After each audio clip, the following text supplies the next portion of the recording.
know, and we all have our 15 minutes of fame, and I'd like to take a couple of my 15 minutes to talk about the rights and the wrongs in the world of professional wrestling.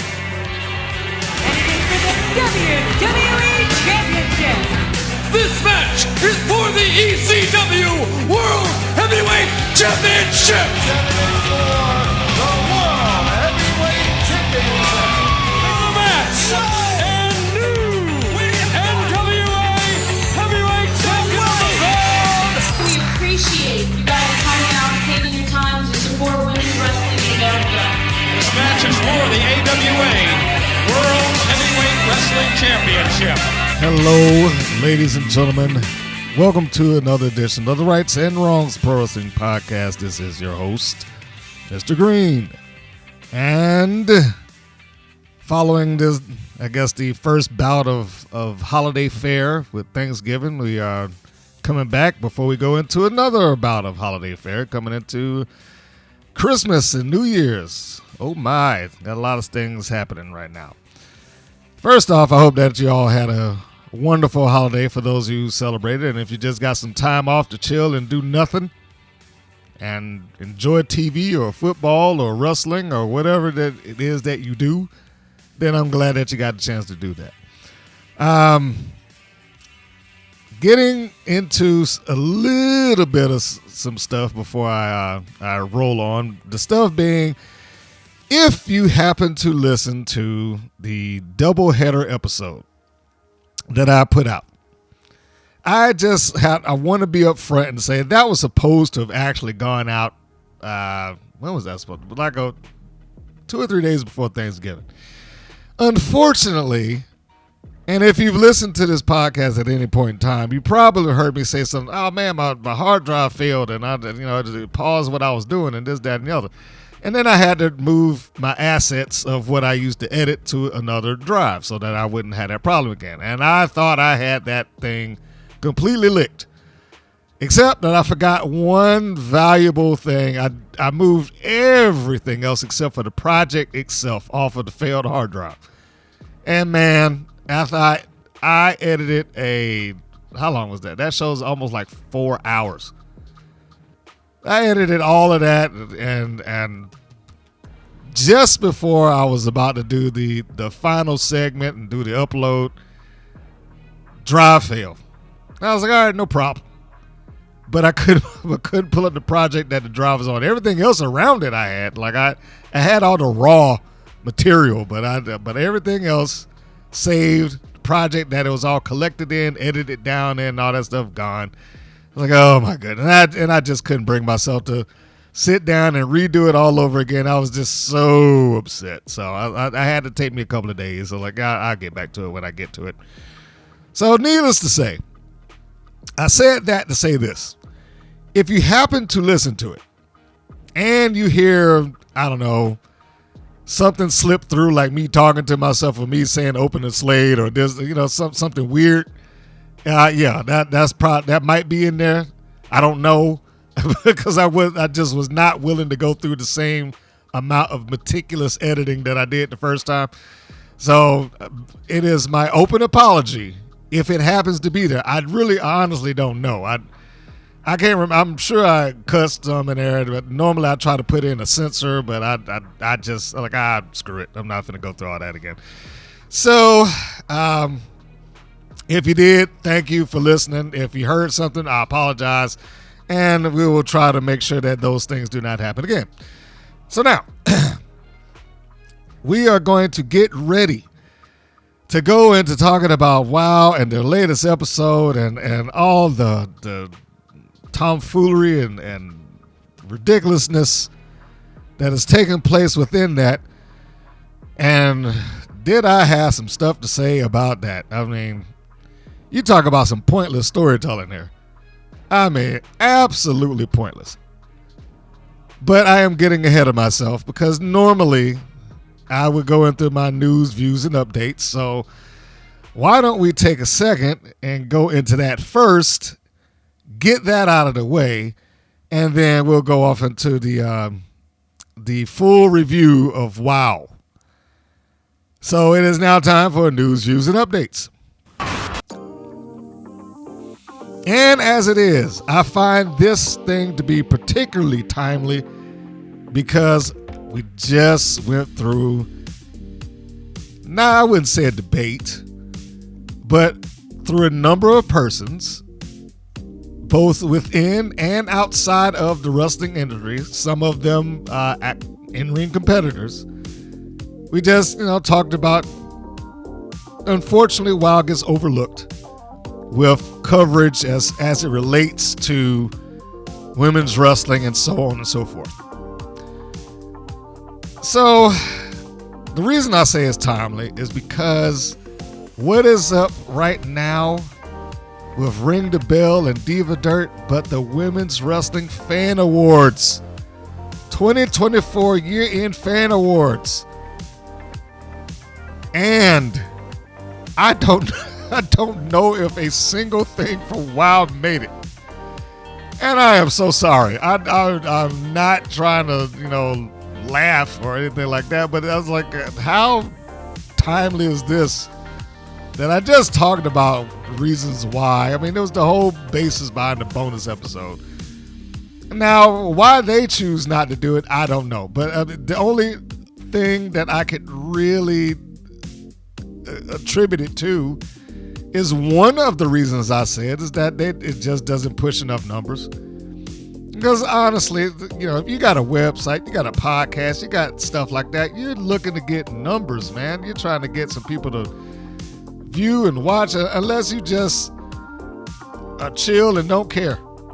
Sounds like, there are people out there that are like me, like, hey, I just like doing this. I just enjoy doing it.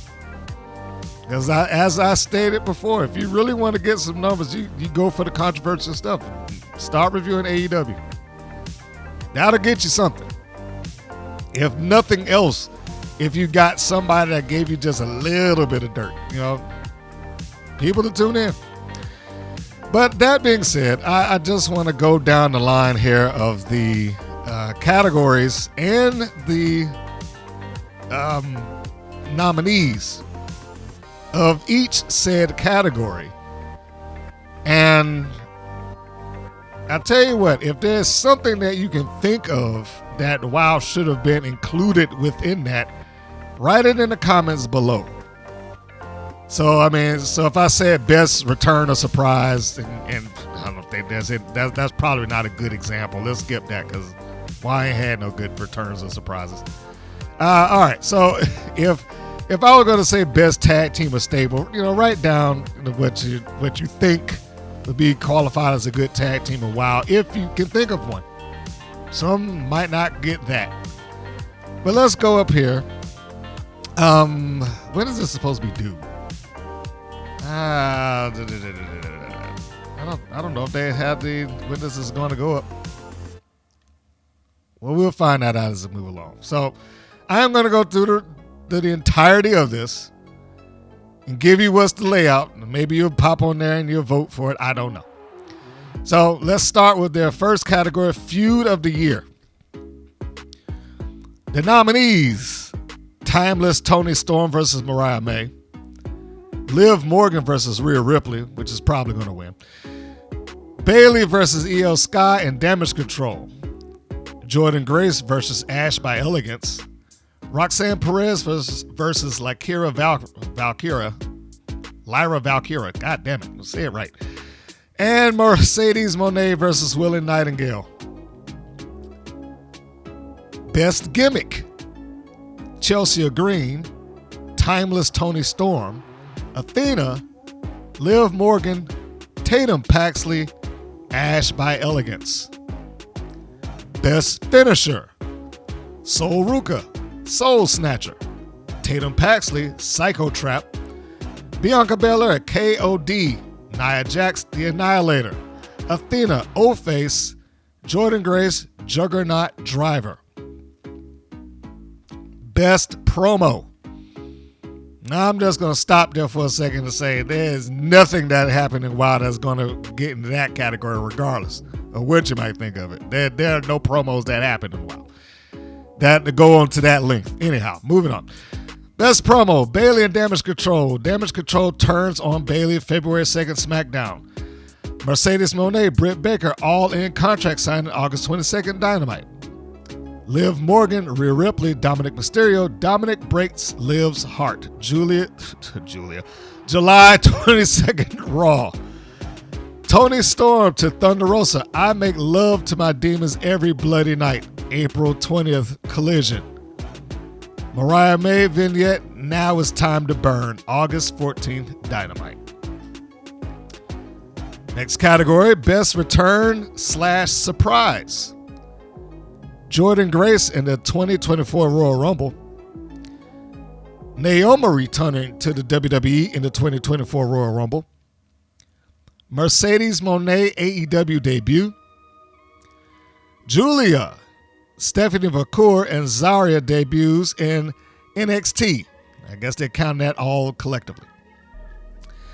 Jade Cargill, WWE in-ring debut in the 2024 Royal Rumble. Dawn Marie, special guest referee in NXT.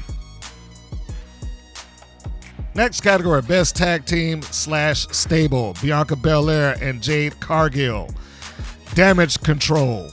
Meta Girls. Spitfire. Chelsea Green and Piper Niven.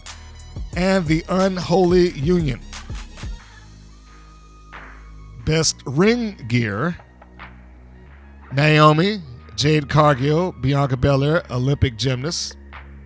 And I'm assuming that is the style by which they created. Next, Tiffany Stratton, Backlash, pink and gold. Mercedes Moné, all in white, blue, and gold. Liv Morgan, Royal Rumble, Christina Aguilera look. And Chelsea Green, garbage dumpster gear. When did she have that? My gosh, garbage dumpster gear. Now I gotta look that up. Best face. Naomi, Willow Nightingale, Jordan Grace, Kalani Jordan, Bianca Belair, and Bayley. Best heel, Mariah May, Liv Morgan, Nia Jax, Mercedes Moné, Athena, Roxanne Perez. Best social media presence, Michin, Chelsea Green, Naomi, Mercedes Moné, Liv Morgan, Nia Jax. Most memeable moment, Nia Jax Undertaker sit-up. Jade Cargill attacked and thrown on vehicle. Big Three's WrestleMania entrance, Bianca, Jade, and Naomi. And Chelsea Green dumpster match training. I don't know what that category is about, but anyway. I mean, I know it is about, but I don't know why it's there. So anyhow. Next category, WTF Moment of the Year. Mariah May turning on Toni Storm. TNA NXT crossover. Chelsea Green going through tables to end Money in the Bank. Nia Jax annihilates Lyra Valkyria at Queen of the Ring. Dawn Marie announced as NXT special guest referee. Liv Morgan, Dominic Mysterio getting together. I would probably put TNA NXT crossover, maybe. I don't know. I don't know if any of the other stuff really surprised me all that much. Stipulation of the year. Willow Nightingale versus Chris Statlander, Chicago Street Fight at All Out. WWE Money in the Bank 2024. Michin versus Chelsea Green dumpster match SmackDown. Jordan Grace versus Ash by Elegance match by Elegance TNA Impact. Lola Vice versus Shayna Baszler underground match Battleground. Michin versus Jada Parker, Street Fight NXT. One to watch in 2025. Sol Ruka, Stephanie Vacour, B-Fab, Jada Parker, Harley Cameron, and Lash Legend. I'm probably going to say Vacour with that one. Best theme. Rhea Ripley, Demon in Your Dreams.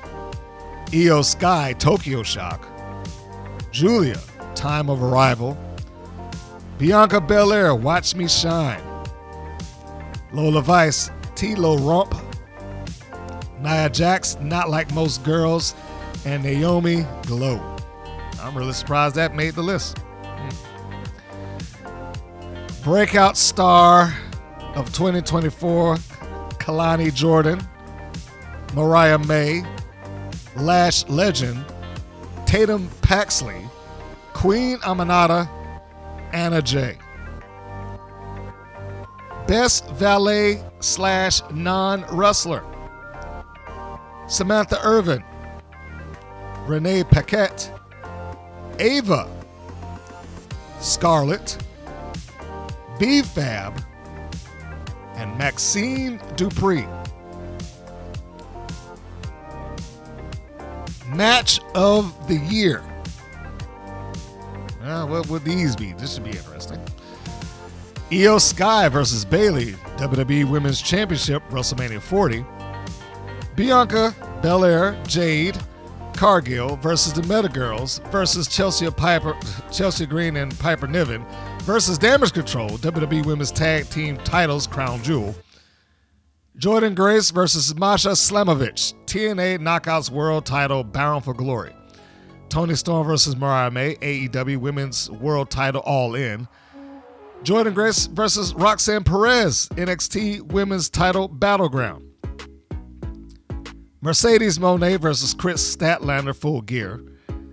And Mercedes Moné versus Stephanie Vacour, Forbidden Door. Wrestler of the Year. This is the final category. Liv Morgan, Toni Storm, Jordan Grace, Nia Jax, Roxanne Perez, Io Sky, and Mariah May. Now, that is all the categories. Again, if you feel like there's somebody that was in Wild's roster that should have been lodged into that somewhere as a Wrestler of the Year or Match of the Year or Best Gear or Feud or Best Stable, whatever, you name it, write it in the comments below. I love to read it. Wrestler of the Year, I'll probably give that to Jordan Grace. Now, I don't think she's going to win it, but I would vote for her just based on the workload that she had taken. And that it wasn't all central to TNA. It was across the Indies. It was NXT. It was TNA. If there's anybody there who would make a legitimate claim that their championship was a recognized world title by meeting all the requirements and the criteria of being a world title,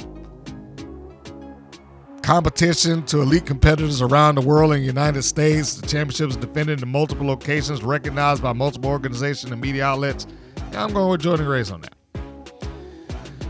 So there we have it. That is going to be a interesting set of votes that they have. They don't have when the results are going to be, and I would imagine it's going to either be New Year's Day or something like that. But I will be keeping my eyes out for it. I want to see who wins these things as reported by them. Now, why Diva Dirt and Ring the Bell didn't include our beloved little women of wrestling, I don't know. Maybe I'll reach out to them one of these days and ask them about that. So why didn't you do it? But, we'll see. And a few more things. The Women's World Title has been added to the upcoming Saturday night's main event. So For those of you that are looking for some, wow, I forgot this is coming on Saturday. That might dig into a little bit of the viewership that I might get on the Saturday night. But yeah, they have a match. They being Liv Morgan and Io Sky. So Liv will be defending her championship against Io Sky on December 14th, starting at 8 p.m. Eastern. So this is, will they give it 2 hours or 3? It's definitely going into 10. I mean, we definitely know we're going to get at least a good 2. And this is earlier than what they used to do back in the day. But, that's a long time back. Saturday night's main event used to come on like 11:30. It used to be a bump on Saturday Night Live. For those who did not know, there was a period of time that let's say about, was it once in a month? Every so often, Saturday Night Live as a show would have a off week. And on that off week, it would be WWF at the time, Saturday night's main event. And so it meant that the way that the lineup was going on, you generally got a top-loaded show, kind of like what Saturday Night Live does. If you ever watch Saturday Night Live, the stuff that is regarded as the hottest skits or the funniest bits that they have are usually up front. So that by the time, you get to 12:30 or 1 o'clock, some people might have tuned out or fell asleep or whatever the case may be. You're missing less. Even though today you can just pop on YouTube and see it within hours. Saturday night's main event wasn't that much different. You got a lot of the big things up front. And you had maybe subsequent matches and they maybe kept the story going on, but it was a top-loaded show. But being that this is coming on at 8 p.m., I don't see any reason for them to do that. Like I said, it's just going to be a matter, in my opinion, of whether they're going to take this thing from 2 or 3 hours. But at the very least, I think we know that it's going to 10 p.m. But it'll be interesting to see. I won't be able to watch it because I'll be at work. But I will definitely record it so I can sit down and look at it a little bit later on. As we move forward, we talked about some time ago, the women had a United States Championship being introduced. Well, now you knew that it was going to happen. You knew it was going to happen. They have now created the Women's Intercontinental Championship. And so we now have 2 secondary women's titles added on to their primary championships. The only thing that I'm not upset about that, but I think that they're at a point now they just need their own show. The women need their own show there. Now, will that hurt other organizations? I'll just say it that way. Possibly. I mean, it's a flip of the coin. It might create interest overall, but say if that, there's really not a WWE network, but say their deal with Netflix allows them to create another show, they need to just go ahead and put it on there. Because I really feel like some of these are going to get lost in the shuffle because they got so many titles. You can't get on AEW for them having a ridiculous amount of titles and not get on WWE. The only thing that gives them any sort of saving grace is that they're brand specific. That's about it. But other than that, it's a lot of titles. It's a lot of titles there. Anyhow, the persons that are involved in this championship Intercontinental tournament, it is broken down the same way that they had the United States Women's Championship, and that is a series of triple threats. So here are the 4 triple threat brackets. And keep in mind, the winners of each said bracket, the triple threat, will then be pushed down to just a singles match. then that singles match, which is the semifinals, will go to the finals, which will also be a singles match.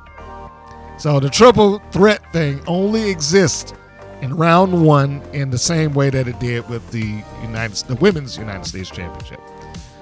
That's another thing. I really wish they had some different belt designs. Like, you don't have to have an exact clone of the men's titles all the time. There was a point in time when everybody's belt used to look unique and different. Now it's just if they got one, and I know they're just trying to maintain the brand. I get that, but man, switch it up every once in a while.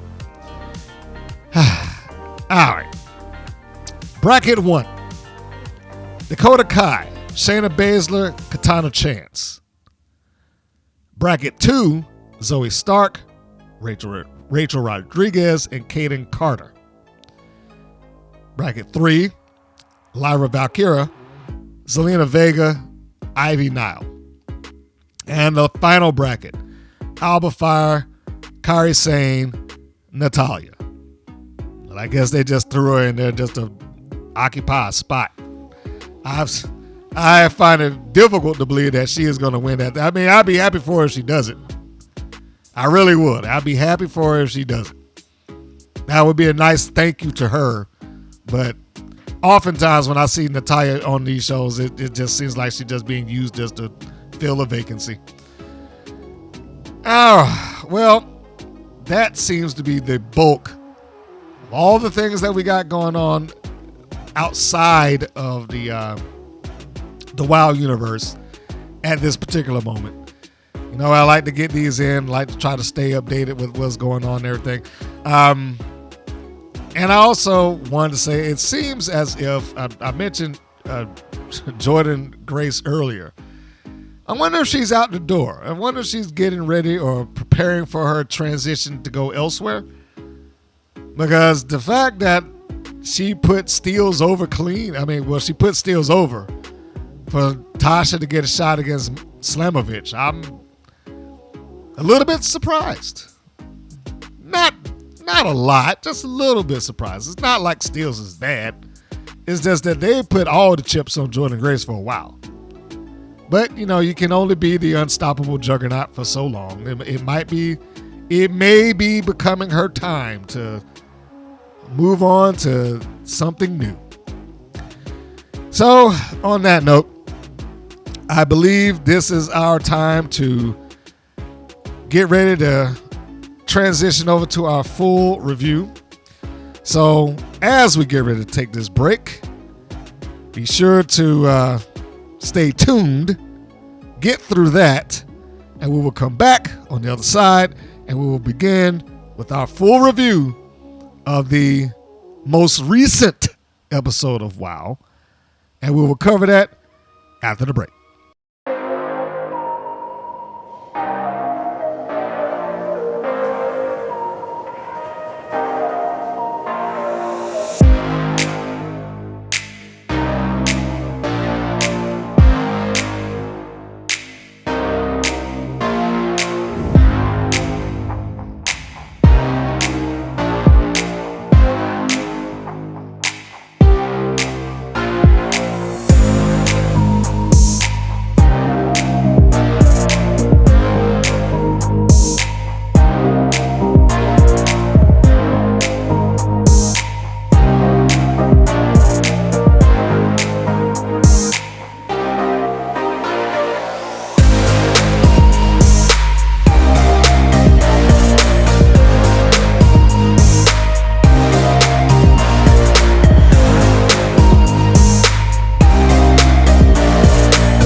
have always existed among every people.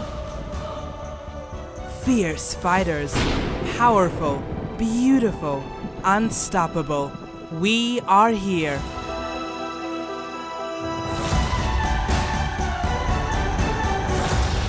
Deadly Dimes.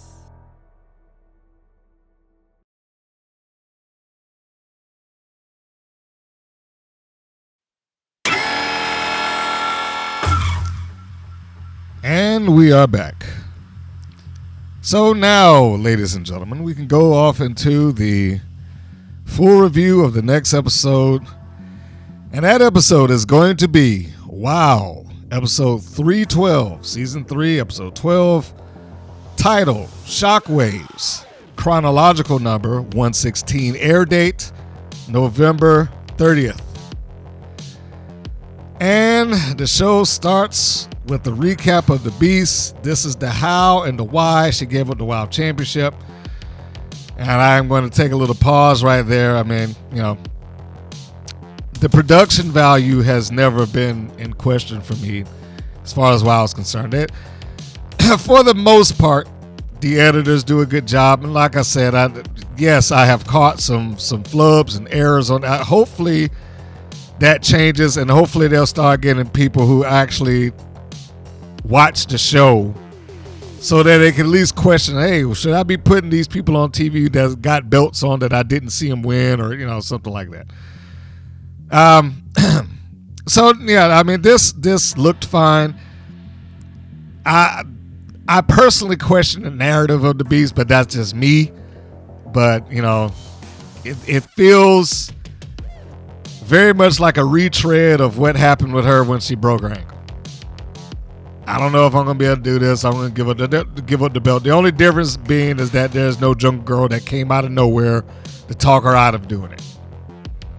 So I personally find this with a divide in the road probably going to take one or two paths. One, either the quit is a legitimate / permanent thing, or they'll retread the same thing that they did 3 or 4 years ago. Somebody to talk her out of it. Who that person is, I don't know. But as a side note to that, one of the things that I'm disappointed. I can't say that they had to do it, or that is a requirement, but I'm disappointed in it. There is no one that gains anything off of the Beast just quitting. She had been largely untouched. And I say largely, they're not completely. But like the person that did beat her for the championship, they don't acknowledge. So, and that person being Tessa Blanchard, by the way. It's on their unaired season of WoW. You know what? I don't even know if it's still on Pluto TV. I was about to say you can check it out on Pluto, but I have no idea. So I'm not going to say that. You may be able to search for it there. It might still be up there. I doubt that it's on the CW app anymore, but I'm not certain about that either. Because I'm just thinking about that as I'm saying it. But those are the two locations that it was. And you saw Blanchard get a pinfall over the Beast. Now, albeit that she cheated to do it, but she got it. But outside of that unacknowledged win, the Beast has not been beaten for the championship on either occasion that she got it. And that's a little disappointing for me in that no one got the benefit of being able to capitalize on a little bit of credibility that she did get. Part of the reason that you have things like that is you're looking for someone to slay the dragon, whether that be babyface or heel. It could have been either one. Could have been the heel that cheated and got that elusive win over the Beast that no one else could get. Or it could have been the babyface that somehow managed the impossible and, they shake hands at the end and, the hug or whatever. But as it is right now, it's just been smashed over top of everybody, more or less, and give up the title twice. No one really benefited off of the Beast as a commodity to the show. And I'm talking to individual wrestlers. None of them got the benefit off of that. None of them even got the chance to benefit off of a good psychological match. You know, the underdog that she just toys around with, and then somehow they start wailing back and maybe get some sympathy from the crowd. You know, the old underdog fight. Might not win, but I earned the respect of my peers or whatever, and the fans by proxy. None of those things have happened and may not happen. It's just a very disappointing thing, because I thought when they brought her in to do that, I thought that at the very least, once she got the title, that it might get to that eventually. I didn't think it was going to get to that anytime soon. Not like in 6 months or so. But maybe a year or so down the line, if it was still in existence, it would have happened. Now, at the time that I was thinking that, it did go back onto a hiatus. And I think it went on to a second hiatus. So make of that what you will. But this go round, this is the longest time that they've been on air consecutively. This is the longest time that they've been on air. And you would want somebody to get something off of that. I mean, look, I think I said it before, but it bears repeating now, that the entire Beast experiment, I'm kind of over that, and I don't think nobody got anything from it other than the Beast herself. And I'm not saying that's her fault. I'm just saying I don't think anybody got anything off of that. It didn't really help, make anybody. It didn't really uplift the value of the title necessarily. She got placed into at least 2 ridiculous angles. The hat on the hat angle, when she broke her leg in a match to come back that day and then leave the same episode by getting her ankle broke again. And see, that sounds stupid just hearing it, doesn't it? And then this. In a world where somebody can get clobbered in the side of the head with a rock, she gets up and, this is too dangerous for me after she gets clocked in the head with a bottle. And that was another hat on the hat moment as it is. Because believe it, I know I said this. If I nail you in the head with a whiskey bottle, you are going to stay down. Especially if I do it to the point where that thing busts open. You don't need to pick somebody back up and hit them in it with a belt. And what happened to that third person, by the way? I guess they just roaming around free in the wild locker room like, whew, that was close. Anyhow, I'm getting way sidetracked. Point is, I'm disappointed that they were not able to capitalize on, the Beast and whatever art they were trying to project with her, that it amounted to nothing. So maybe that'll turn around somewhere down the line if she pops up, but as of right now, it amounted to nothing. So McLean announces the upcoming Battle Royal, determine a new Wild Champion, and is like, we're going to return to our roots. Okay. I mean, that's fair. I would prefer that they do that than try to do any kind of tournament. I mean, the Battle Royals are probably less likely to get screwed up. Maybe the route towards the Battle Royal, but the Battle Royal itself, it should be fine. So, in line of going back to the roots, I thought this was a nice touch. That they actually showed some footage from, what was that, 23 years ago? What are we? Yeah, about 23 years ago. And they showed the footage of the original Battle Royal with Terry Gold winning, and hooray. Now, the only thing that would have made this mean more is if Terry Gold meant something. I mean, and I'm not knocking that lady, okay? She was very athletic and looked great and all that stuff like that. But it's not like being able to say our first champion, Buddy Rogers, who's in the Hall of Fame, and da-da-da-da-da-da. Our first women's champion, the fabulous, Moolah wasn't, Mildred Burke, who's got a movie coming out. there should be some value, or at least ideally, you want some kind of value attached to it. I guess Terry Gold could mean something in their universe, but it's just not the same. It ain't the same.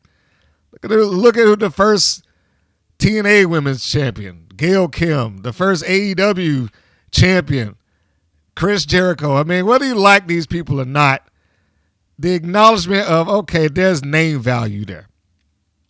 Terry Gold just sounds like another wild wrestler. And I liked her, but yeah, that's all it sounds like. There's nothing of value attached to her name in the wrestling industry. I'm not going to say within the WoW, but within the wrestling industry as a whole. Just because her wrestling experience started and it stopped in WoW, more or less. I think she did some other WoW knockoff after that, but other than that, that was it. So it.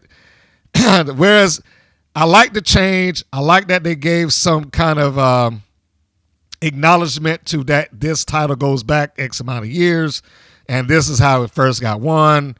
I like that. And the fact that Terry Gold won it is not bad. I'm not pointing the finger like, horrible Terry Gold, boo. I'm not saying that. What I am saying is I wish that she, as a wrestler, had more value to her name, which would then in turn give value to that title, or more value to the title. Because why? If you look at it like, oh man, well, this is the first person that helped us. Look at this thing, Terry Gold. She went to Japan and did this and did that, and she won these titles. You know what I'm saying? If there was that attached to it, it helps. As it is, it's just another face. So in this segment, the title says now it's vacant, and they move on from there, and they get ready to prepare for the upcoming qualifying matches, which will lead to all 12 women going into the battle royal to determine who's going to be the next champion. Boy. I don't mind the qualifying matches or any of that. My only issue here, and it probably is a big issue, is that this negates everything. If I am either Penelope Pink, Santana Garrett, the Class Master, Samantha Smart, and by some extension, Princess Ozzy and Jessie Jones. If I'm any one of those people, I'm pissed. Like, what do you mean we got to do a battle royal? What was all these number one contenders matches for? Some of them won. Like, what was that for? It was just pointless. Didn't go anywhere. Didn't do anything. A pointless series of matches that amounted to absolutely nothing. And kayfabe universe, they should be upset. They should be upset about that. So why'd you have me even jumping through these hoops? If anything, it should just be us six. 6-way match or whatever. Gauntlet between 6 people, and then between us determine who's going to, well, I can't say 6, be 5. Samantha Smart's not a wrestler.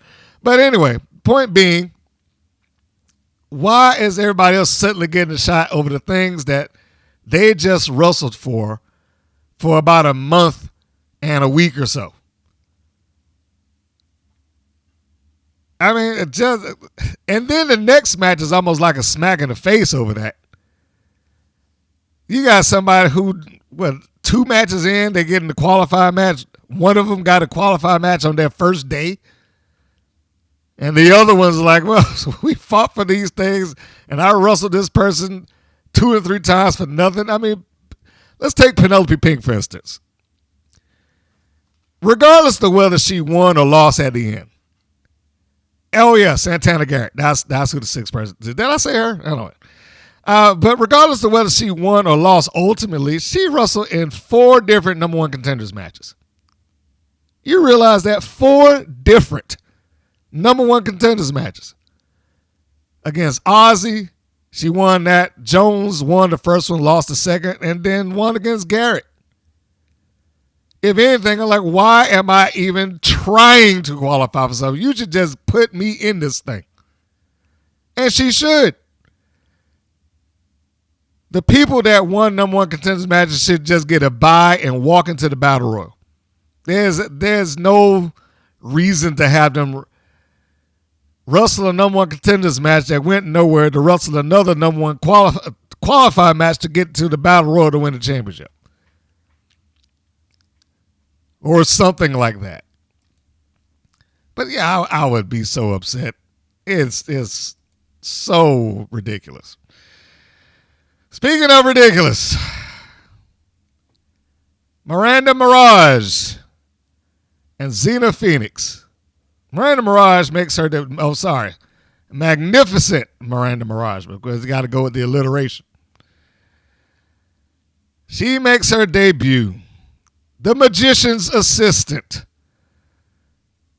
who decided that she wanted to come to Wild. Now, this of course, is explained on commentary that, she was a magician's assistant, and she wanted the spotlight, so she came to WoW. Because as everybody knows, the natural transition for being a magician's assistant is becoming a wrestler. It's true. I mean, forget about trying to go on Penn and Teller and proving that you can actually do a trick, or maybe studying under masters who know how illusion and sleight of hand and stuff like that. Just give up on that altogether and become a wrestler where you can be mediocre. And I don't even want to say mediocre, just amateur.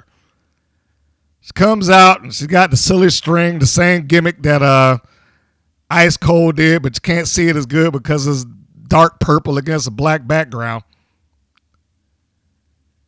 And then she comes and she's spinning her cape and just gliding down the runway and whatnot. Why is she in this match at all? Is what I was going to say. And how do we have this magician's? Is she an assistant now, or is she a magician?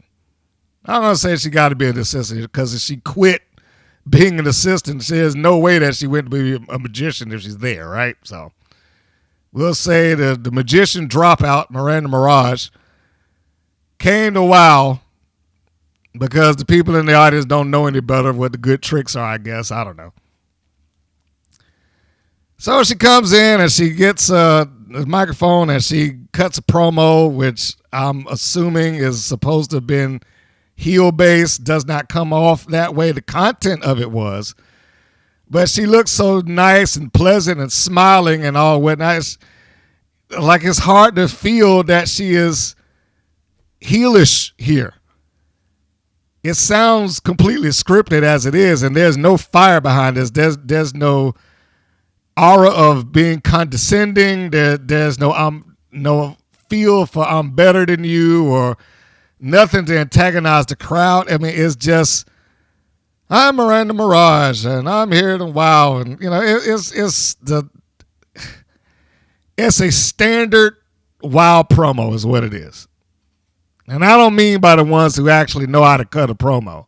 I mean by some that just give me a script and tell me what I'm supposed to say.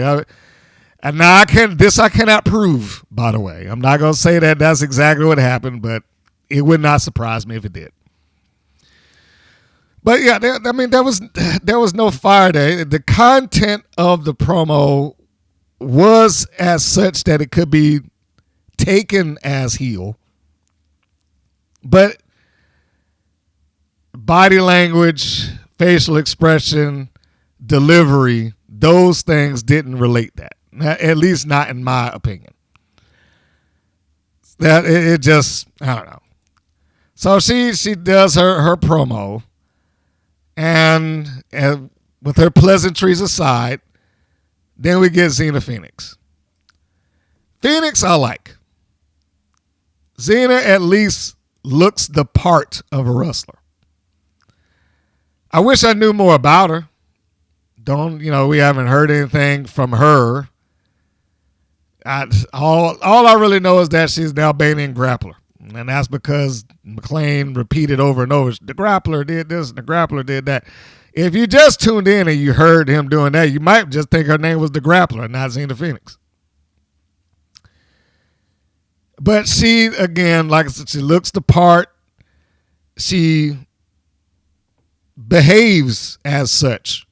And it may just be because she hasn't had to do anything silly or goofy or, what have you. But none of her do I dislike, at least not yet. I hope that she'll be able to rise above what WoW has typically done with some of their new hires. That may be the best way to put it. So anyway, the match in and of itself, probably serviceable. I will and I do want to give Mirage credit to some aspects of what she did. I don't know how worked out this was ahead of time, but I like the wrist lock escape that she did. I like that she sold at the end of the match. Didn't necessarily like the hair pull and her just kind of wandering around the ring after she did it. And then she looked somewhat stiff when they locked back up and Xena just came in for the rear waist lock. I don't know. Maybe it's me. It looks like she is just sitting there waiting for the next thing to happen. Yeah, it feels very mechanical, and I'm just going to say it to me. Like Phoenix moves very fluid. She looks like she's trying to accomplish something in the ring.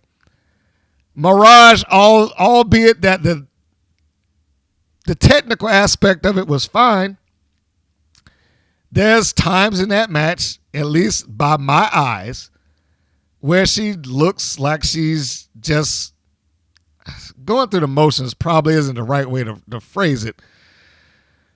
Because I don't want to make it sound like going through saying that makes it sound like they didn't care or they put no effort into it. But how could I even describe? Like I'm trying to find the words. Mechanical was what I said earlier. It just feels like she is okay. I got to do the leg drop. I got to sit here on all fours. Let her roll me up. I'm going to give her a punch now. I'm going to try to like the forearms in the corner, the shoulder blocks. It all just feels somewhat paced and well thought through, and not like this is her natural inclination to do the things that she's doing. That's the only thing I could really say to describe that. That like even when she comes in, she does the chin lock. And now I know is you ain't got to get in there and get hard with it and whatnot, but it's just very subtle, very slow and smooth. I don't know. And it's not necessarily a clash of style. It's just, like I said, Phoenix seems to be putting a little bit more effort and oomph into it rather than what Mirage is doing. So getting towards the end, we're not going to worry about that. We'll pick up where Mirage is standing there and she's kind of saying, come on, this is after a roll-up that she did. She's just kind of egging Phoenix on, and she gives her a kick in the guts, right? Puts her down. This is where she tries to take control. She does the old let me pose on the ropes deal. I'm starting to dislike that now. Too many people do it. It's constant with WoW. I mean, you got the photo op, you got the CD cover, you got her doing it now. I mean, it's a little bit much of that. It's going to take the special off of the ones that originated it. It should just be the alliance. Everybody doesn't need to do their variation of that. So anyhow, but before you got to that, Mirage puts Xena down. This is where she got to, set her up for getting on the ropes. And then she does her little smile and whatever she said towards the camera. Gives a very lighthearted kick to the second rope to get Phoenix off. That's another one of those moments of like, it's not that she did bad. It's just not there. I mean, there's a stiffness to how she maneuvers. That kick to the ropes just didn't seem like it had any aggression behind it at all. So she gets in her in the corner and she does a super slow spin kick to the guts. I mean, I know the editor tried to make it work there, but I mean, even in the edit, even cutting it on the action, it just did not look good. I'm sorry, Miss Mirage, it just didn't. That's probably one of those moves that should be retired from her repertoire. However, coming out of the corner, Phoenix is the one that turns the match around. She starts working on the arm, starting with getting out of a front face lock and doing a kind of like a double knee breaker on the left arm. And she stays focused to that. Now, here's why I will give Mirage, like I said, the credit is that she sold that arm. She got caught with an arm drag, then she caught with a Japanese variation of arm drag, then caught with another arm drag, and got hooked into an arm bar. And then that's when we see Phoenix going for an arm bar submission. The first escape that Mirage did, I have no idea what was supposed. I assume she was supposed to be raking the eyes or something. But the camera, I don't know how she would have gotten it from the position that she was in and the arm and how far she reached up with her arms. But also the camera missed it. So it's not like we could tell anyway. So I'll assume that she yanked the hair or raked the eyes somehow or something. But we have no idea. Just based on the visual. Mirage starts selling the arm. Phoenix goes back for another variation of an arm bar. This time, Mirage uses her legs and gets the bottom rope. And then she gets up holding the arm again. So now she gives a kick. She's trying, to fight back with what she has. And I thought that was nice. Because, that's about as best you could do in that particular situation. But Phoenix catches the second attempt at a kick, sweeps the leg out, and then she goes back for the arm again. And then that's it. It's too much for Mirage to take, and she taps out. So we got another debut of somebody who walks into the company and then loses. But I don't really understand how she just walked right into a qualifying match. What happened to the rest of the people on this roster? Why ain't they in this? But Phoenix looks good. Hopefully she'll develop a personality. And I don't mean that in that she doesn't have one. I mean that in the sense of we've not been allowed to see, hear, or otherwise be informed of her personality through her words. So, whatever. Now, this is another debut met with a loss. I don't know why we paired these two up. Other than if Xena Phoenix is getting something out of it, then, great.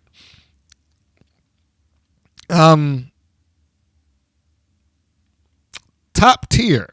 Is that next? Yeah, I'm sorry. I had to take a quick look at the notes there. We got a recap segment setting up the Dojo Defenders and Valentina Diamanté for their upcoming match against Top Tier. In general wrestling logic, this would probably mean that, the babyfaces are getting into a feud and or preparing to become triumphant. The segment shows the Dojo Defenders working out, and this is intercut with promos. At times, this is legitimately hard to see. I don't know why they had Terror Strike working against the daylight of the window, which basically put her in silhouette. I mean, Maybe they did it on purpose, thinking it would be good, but yeah, it was difficult to see at times because of how the lighting was written. I mean that's just a production thing for me. I'm sure the average person doesn't care about that, but that was just my deal. So I wrote down when I saw this is almost a sure sign of loss, because in this regard, WoW operates backwards to everybody else. If they walk in there getting a promo or a vignette or some sort of introduction to who they are, is almost certainly a loss for them. And the only thing that's going to make me feel any different is if they just, in the next couple of weeks, like, oh my God, this person debuted and they won. But if that starts happening, I'm just going to assume that, I'm going to take credit for that. I am taking absolute credit for that. Because it ain't been information that's been relayed in there already. Or at least it doesn't appear that way. And maybe I shouldn't even say that, because you know what? It may have been people underneath us like, good Lord, can we get somebody to get a debut and win? And the top management may not want to hear it. I don't know. So we'll just assume that management is more responsible than that than not. But anyhow, back to the subject at hand. They have their segment. They look good, working out and all that good stuff. Like I said, the lighting, that was just my production eyes looking at it. But other than that, the segment in and of itself is fine. My only issue with it is that, like I said with the notes, this is almost a sure sign of loss, because that's what, for whatever reasons, WoW seemingly likes to do. So the next segment is the actual match. It's the Dojo Defenders and Valentina Diamanté taking on Top Tier. This is everything that I said that Top Tier was going to be. They're just going to face a nonstop, endless parade of teams being thrown together, because there is no trios division. I don't even know why they made them stupid belts. I know why they made them, but I don't know why they made them. See, the vanity titles that's what they are, and until they go someplace else or a division is made, that's what they're gonna be. It's just vanity belts. So anyhow, the vanity championships are on the line here. Dave McClain is selling coaches having the courage to dismantle team spirit and create Top Tier. I've had to make a point to highlight that. As I heard, I was like, is he a heel commentator? I don't understand that. What reason would he have to put Coach over? I mean, now, if he wanted to say it as a statement of fact, that's one thing. But you add commentary / your editorial to it when you use terms like, and she had the courage to do that. Now, generally, that would be a heel saying that. What courage did it take to turn your back on your team at the last, in the final match of the tournament? He shouldn't be saying that. A heel announcer should be saying it. Then it would make more sense. But the whole deal here is Campanelli and Top Tier, but Campanelli specifically in this example, they're heels. She was a heel then and she's a heel now. It's not whether she had the courage to do it. She decided to go with a team she felt was superior.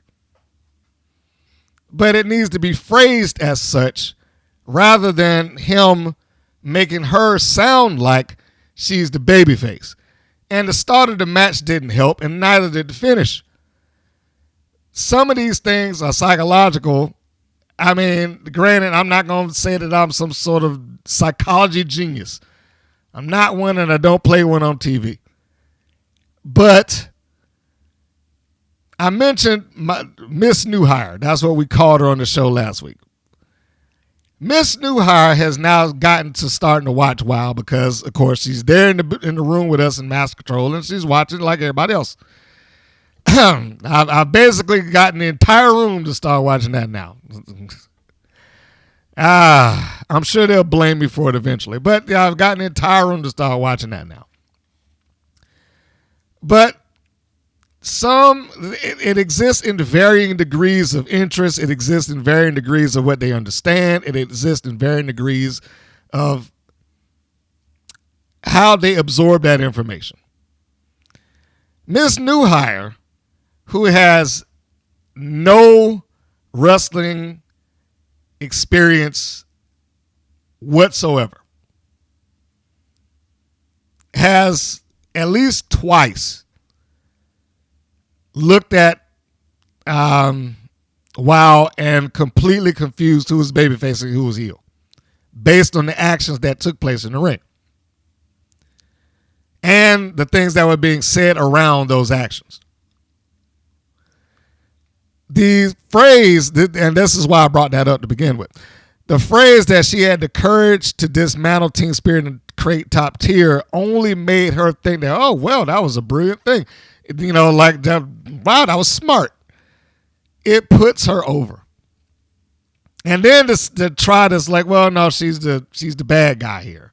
I don't use heel and baby, you know, in this particular instance with her because she wouldn't understand it. But she didn't get that, and neither did she understand who was the babyface or heel with Top Tier as a whole, because the babyfaces came and attacked them. And they attacked them before the build. Now, the promo that they did was nice, saying that they were going to get over on Top Tier, win the titles, et cetera, but what it didn't relate as far as her ears were concerned, and, you know, I'm using her as my proxy for people who might not be familiar with this. What her ears did not hear was how Top Tier was a conniving, cheating heel team, or what, you know, or some variation thereof, as to justify why we would attack you first. Okay?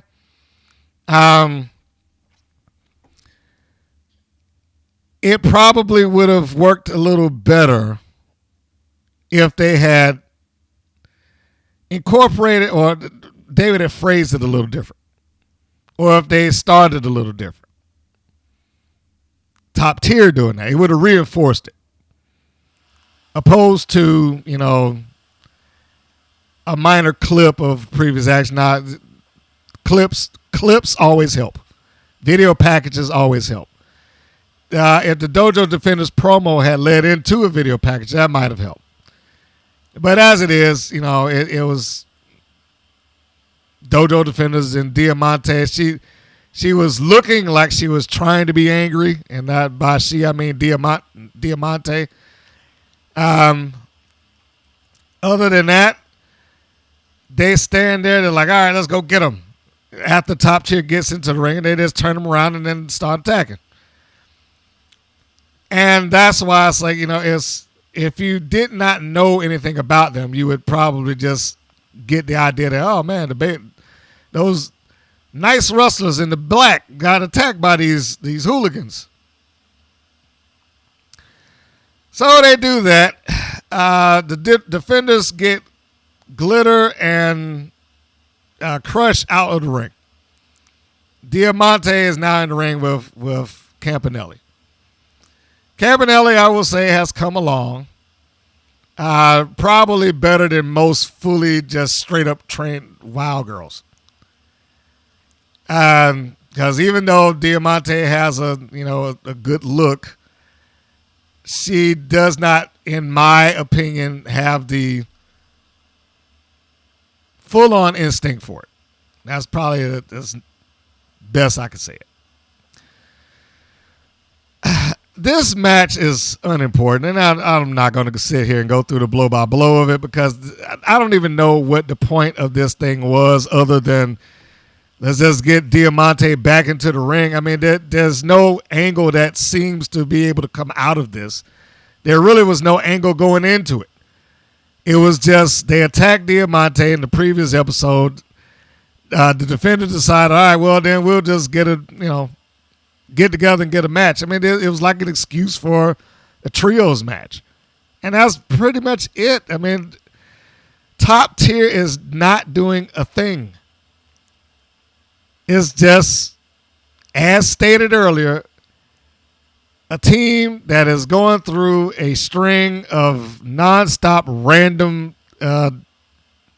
pairings so they have somebody that they can wrestle.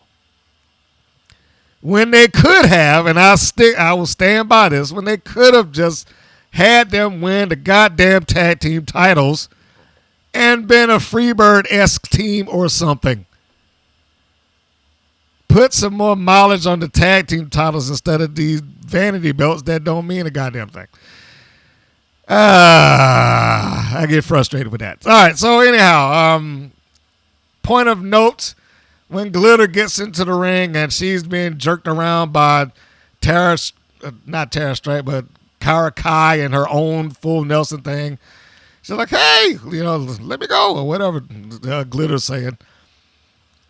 And then she gets dragged off into the corner. The tag is made off the Strike, and then she gives her palm strikes to Glitter like a little punching bag. And then she gives her the big kick. And for whatever reasons, decides to completely turn her back on her opponent, turn towards the other one's like, what you going to do about it? Why does this happen so much in WoW? I might buy that if we saw the other person yell, or, from across the ring and call her a dirty name or something like that. But on camera, it just looks like she stops what she's doing, turns around unprovoked, and just starts jaw-jacking with the opponents just because they're there. Like, what are you doing? So that was where they got the return, I guess, where they took the advantage. And like I said, I'm not going to go through the entire thing. All you need to know here are 2 or 3 other things. One, I don't know what it was with Tara Strike, but while she was in the corner, she looked like she just was ready to vomit. I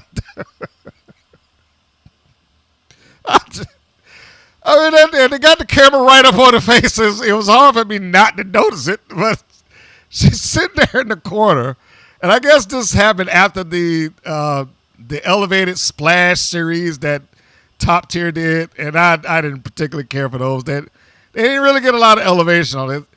Like, it doesn't make any sense to me when you do that move and you don't get any extra height. Because, seriously, they could have just ran across the ring and jumped. Just leaping off of somebody's back in that instance meant nothing, didn't do anything, didn't give it any extra oomph or nothing. It's just, all right, just jump off the back. But anyway, getting back to the point. After that, she got into the corner and the camera just looked like she was fully ready just to puke, right then and right there. This is a little bit down the line, obviously. And maybe she was, because it was following a couple of knee lifts by Glitter.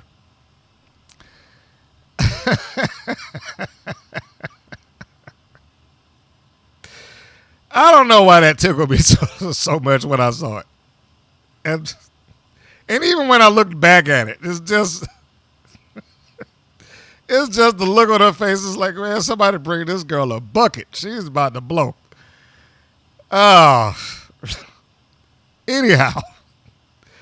So the Heat basically was on strike throughout most of this until she's able to get the semi-hot tag when she's able to escape Candy Crush. She was the legal person at this time. And this brings me to the next part of the match where I was like, that I have to bring up rather than the entirety of it. So Tara Strike is crawling after she's gotten herself kind of free from Crush, and she's trying to make the tag to Kai. And then Coach Campanelli runs across the ring and yanks down Kai, but leaves Valentina Diamanté completely untouched. Like, what was that for? What? She ran around the ring, grabbed the leg of her partner, yanked her off, beat her up, and Tara Strike just turned and tagged the other one. I was like, what was that for? Why did you do this? It was so stupid. I mean, my gosh. I don't know if I've seen a more dumb-ass spot than that in a long time, but that was dumb. It accomplished absolutely nothing. Nothing. I mean, 2 seconds later, she just tagged the other partner up there. And then she came in and started beating up a Crush. Like, what did this accomplish? What was that? Whose idea was that?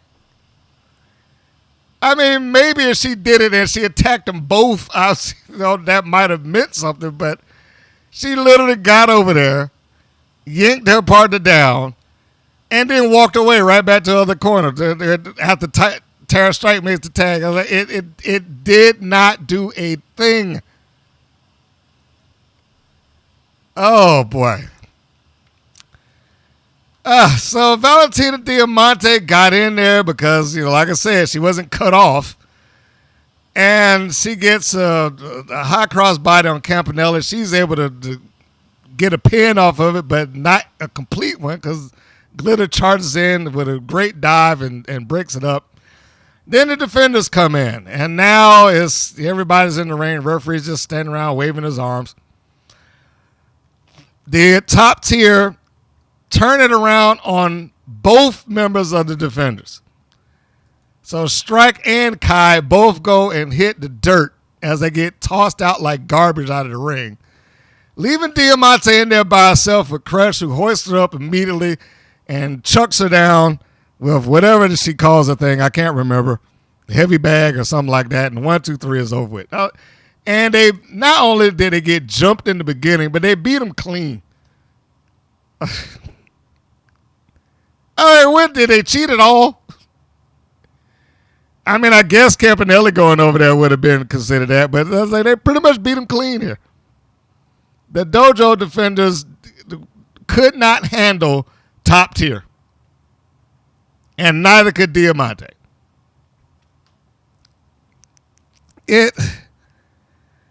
And that's the other thing. Diamante, what's this, her second match in the company, and she lost already, and she was the one that had to drop the fall. I mean, neither one of the Defenders could do that.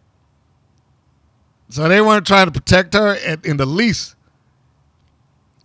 After this intro video and getting the sit-down profile, see what I'm saying? It's almost a sure thing that you're going to lose if you get that treatment.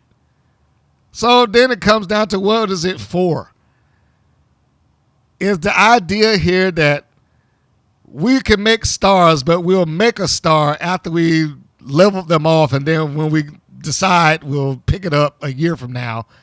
Because that's pretty much what they do with Classmaster. And even she isn't going anywhere. She's just spinning the wheels. But no, I mean, the stuff that took place mostly through the match was fine, but what was this for? What was that spot for? Why did this match take place? Other than just to fill the time. And yeah, you're going to get matches where they just have to fill the time. That's not what I mean by that.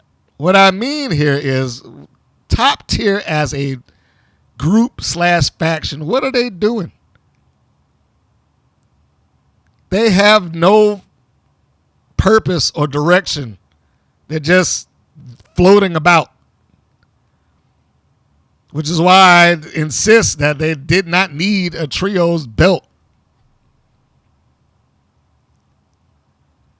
So, what it does seem like is happening across the board is one person per faction has to have the appearance of creating friction.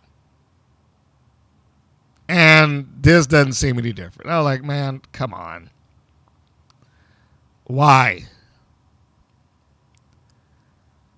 So, after the match, Coach Campanelli cuts a promo, and Crush tries to take the mic away, but she's immediately cut off. Campanelli basically tells her to I can't remember verbatim, but something like you're not allowed to speak and you're still on probation. So something along those lines. The important part of that being is that Crush tried to, for whatever reason, yank the mic away from her. Which is what we saw with the Alliance not all that long ago when Gigi yanked the mic from Gambino. It's just Gambino didn't yank it back immediately. Are we just going into inward heel faction fighting? And the only faction that didn't have some sort of end fighting at this point has been the Fabulous Four. Every other heel faction has had end fighting to some degree. So I don't know. That match just irritated me because there was just nothing behind it. And I wrote down in my notes, what was the purpose of this? And I meant that towards her yanking the mic and this match in particular, because it's not even like they gave the Defenders an out. Seriously, it's not like they even gave them an out. So you can revisit it and maybe get some other matches out of it and lead towards them winning. Now, they might inexplicably come back and fight them again, but I'm just saying that if there is something that else that's going on with top tier that I'm not aware of, I mean, put it in the comments, but it just didn't seem like they got anything happening right now, so why blow this off? It was a one and done match for something that could have possibly gone somewhere. Moving on. The next segment is another debut match. Oh boy. Vicious Veronica VaRoom versus Tiki. My girl Tiki, who won me over. After all this time, she won me over, and I hate what they're doing to you, Tiki. I hate it. Anyhow. The reason I hate it is because it just seemed like she was going backwards. I mean, she went from winning against Penelope Pink on 2 separate occasions to putting up a good fight against Reina Del Rey. And I got to what the point was, just she at least had some kind of effort or, fighting spirit behind her, however you want to phrase it. She still lost, but put her in a position where she looked like she could have won. And then it's Veronica VaRoom, who just beats her. And I wrote this down too. One of my coworkers there, he said, "Oh man, they clearly giving these signs out." I was like, "What makes you say that?" It's like, this dude just said this is her first day. He telling me somebody already got signs out for "We love Veronica VaRoom." Unless that's her mama, I don't want to hear it. I was like, and that popped me. Oh boy, did that pop me. Yeah, it might be her mama. I don't know, but. But no, he's not wrong. Like, this is your first day. I mean, it'd be like having, when the Motor City Machine Guns showed up on SmackDown and the crowd just got, signs loaded with Motor City Machine Guns and Alex Shelley, Chris Sabin. Like, they barely know who these people are.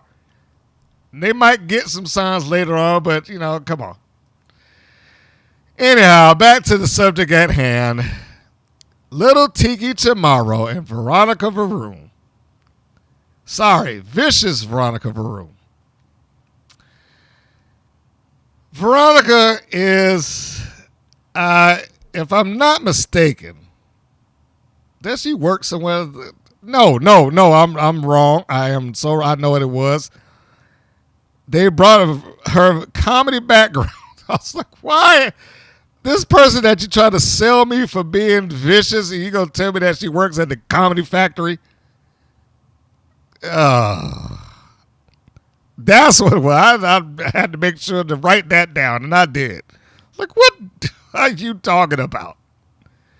Like, the roller derby thing works. And I like the idea of that.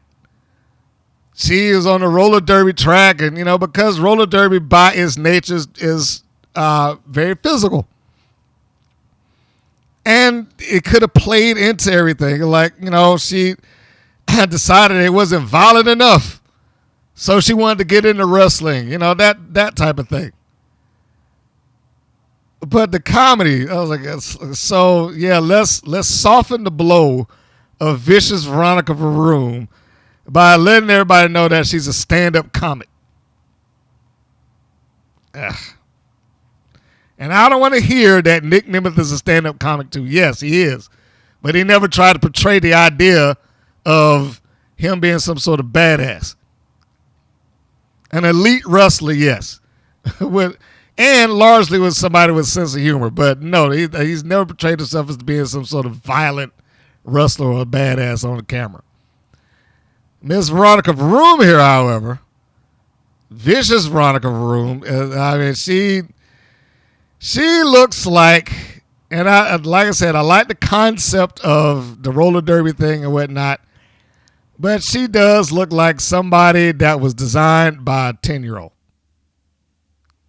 Like if I went to a kid and be like, make me a lady wrestler who's violent or who's vicious. This is like what that drawing come to life. Everything about her was just over animated and cartoony, and I don't get that. It's like the viciousness that I imagine is supposed to be in wrestling because it's wrestling, and all I know about it is just that you're supposed to be angry. That's how it came across to me. Now, I don't know if this young lady has wrestling background or not. But if she does, I would be incredibly surprised. Because all I see here is like this is almost like a parody wrestler.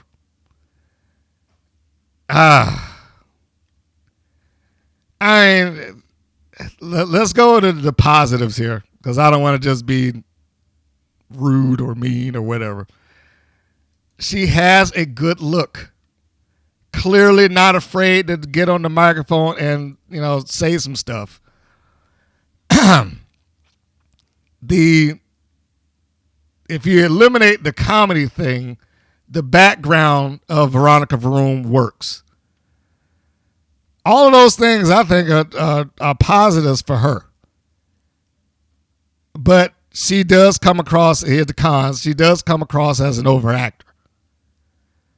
And as I just said, like this is my interpretation of what a wrestler's supposed to be.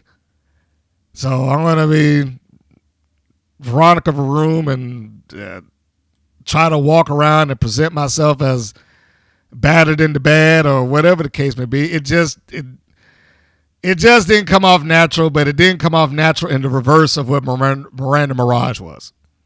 Where she seemed stiff and mechanical, this one is like the full-on other end of the spectrum of it. And some of the stuff people did not get. I know what she was trying to, when there's a point in the match where Veronica, God, I hate this name. Where VaRoom, it has her in a camel clutch. It is applied great. Locks the fingers, all that good stuff, and Tiki is selling it great. But she stops at some point and she starts rubbing her forearm across Tiki's nose. Now I know what that's supposed to be. It's supposed to be grinding the forearm and the bone of the forearm into the nose and the eyes. That's the general idea of that.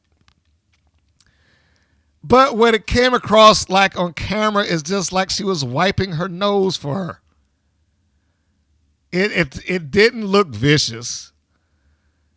I mean, the camera being right up on it might have hurt that also. But it just didn't come across as this mean thing to do. It almost looked like she was helping her. Like, oh, your nose is running. I still like Tiki, but she probably needs to retire to pounce. It's not her best move. The clotheslines, the headbutt, her version of 619, those things work good for her.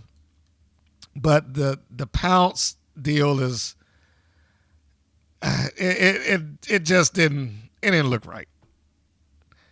It looked like what actually happened. Like Room saw it, and I'm just gonna get ready to hurl myself backwards to the mat. And that's pretty much what it came across like. She goes to the rope, they both simultaneously go to the ropes. They come into the collision point. Tiki gives her a big shove, and before she gets there, Veronica's already in position, ready to launch. She's already squatted down and prepared to jump backwards. And she does, and there's the pounce.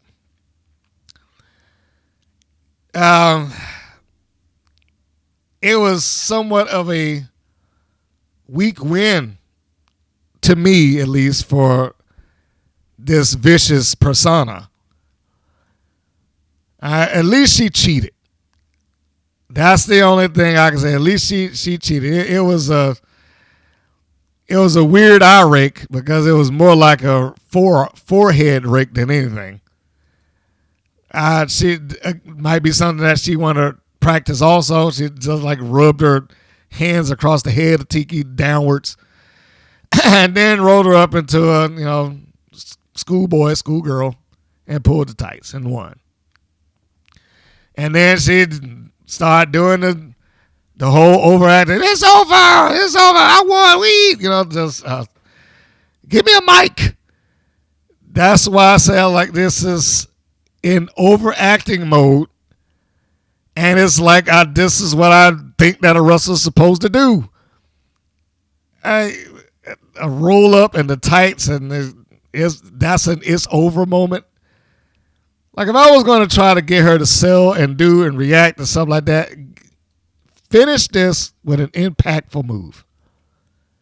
And pin with some arrogance, and then, there we go. Then you get the microphone to get on there and tell them how bad you are and this, that, and the other.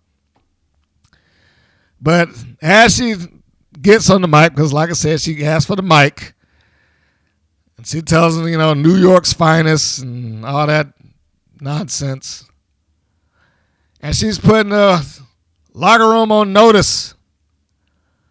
It looked like there was an edit there, like her promo was longer, but it also looked like it got a weird cut. That's all I can say. It looked like there was a weird cut there for me. I could be wrong. Now I know that WoW has done it before. It's been told to me. They've already pretty much shown it. Roxy's promo was actually longer than what aired on TV. I think the full one's on their Instagram.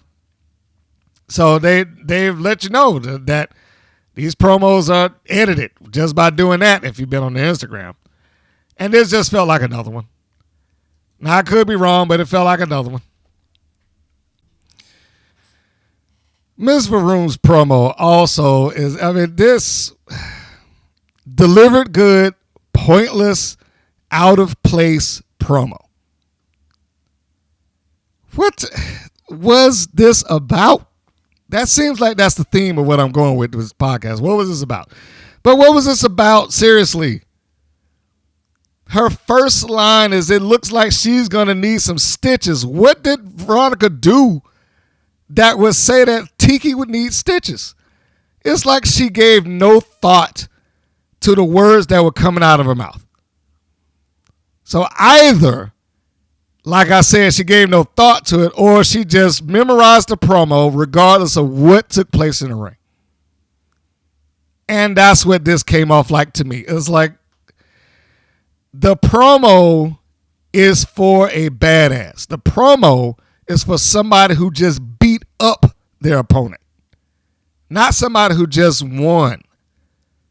Yes, she won the match, but how is she any more vicious or violent or angry or anything else than anybody else in the locker room. There's nothing in her presentation other than this overhyped, overacting that she's doing that would lead you to believe anything about that. It's just a loud promo that meant nothing and completely out of place based on who she is. She if that is what they're trying to present, then the match should be laid out differently. Even if she lost and she was violent in it and then just beat her up afterwards or something. But it should be laid out differently. It was a standard WoW match with someone who tried to give a different variation of a WoW match or a WoW promo. But there's nothing there to be varied. Nothing in her relates to being angry, mean, except for that she's playing the part, and that's how she comes across. Like somebody who's just playing the part. Look at Mickey Knuckles. Or any promo that she's done. Now I'm just going to say, I know that she's capable of wrestling a normal match because I've seen her do it. I shot it. Her and Jessie Jones to everybody at WoW. And I've seen it in other matches where she can behave and work normal, but when she wants to be violent and pull out Mickey Knuckles, everything about her demeanor changes to fit that. And her promos accentuate that. Now, I ain't saying I'm a fan of the matches because she has done some stuff that I don't know why on earth you would subject your body to this. But, each their own. The point being there is that she sounds like she believes every word that comes out of her mouth. She sounds like she believes that she can whoop anybody in that locker room. Veronica VaRoom just sounds like I get to play wrestler. And it comes across that way. Now, that's nothing against her. Like I said, there are things that she has that I like. She has a lot of conviction. She looks good. Plays up the look of her, in the ring. There are points where she overdoes it. That could be dialed down. But she needs to concentrate on what it is that either that or she needs direction. Because these two things didn't match. The presentation she's trying to relate to the viewing audience and her work in the ring they don't equate. So those were my notes on her specifically. And another thing, the fans cheered whether she was supposed to be heel or not. It's like, oh gosh. Some of that doesn't help. Like she's not able to get the fans to dislike her. But neither was Mirage. And I know it's not something that you can fully control. They may do it there because they might be cueing the fans to do certain things. But the soundtrack of the fans either getting into somebody or disliking them helps a lot. That even across TV is somewhat infectious. You feel that, oh man, these people do not like her. Or they love her. You know what I'm saying? It's like that the audience participation, for lack of a better term, does help push that narrative. Again, that's not something that's fully controllable. But when you have somebody, and I'm trying trying my best not to just rail on this young lady. But you have somebody that's going to just deliver the lines without the conviction of the character behind it. That's what you get. And you can't really change that. And I also don't think that that's an audience that was going to see a full-on pro wrestling show anyway. I think they're more going to see pro wrestling TV, if that makes sense. So I'm sure I got to endure some more of that as time goes on, because I know this taping schedule that they had probably means that there's not much room for improvement with VaRoom over the next 2 or 3 months. Next segment is while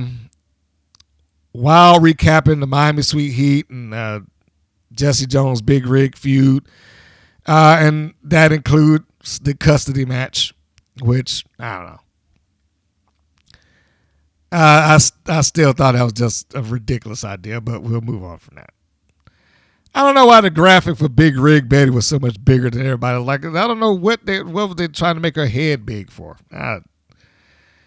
It didn't bother the show. I mean, the show did that on its own, but it just seemed very odd to me. This actually surprised me in the next segment. They had a WoW website spot. I wrote, actually pleasantly surprised this was included in the show. And there are times I'm like, does WoW even bother to advertise their own stuff? So when that popped up on the screen, I legitimately was just pleasantly surprised. I was like, oh, well, okay, well, maybe somebody got in someone's ear or something and convinced the main men or whoever's in charge to plug some of this stuff every once in a while. The next segment is the main event of the show. Big Rig Betty and Jessie Jones, the newly formed tag team. And we know that because they now match. And they are taking on Miami Sweet Heat with Lana Starr and Holly Swag.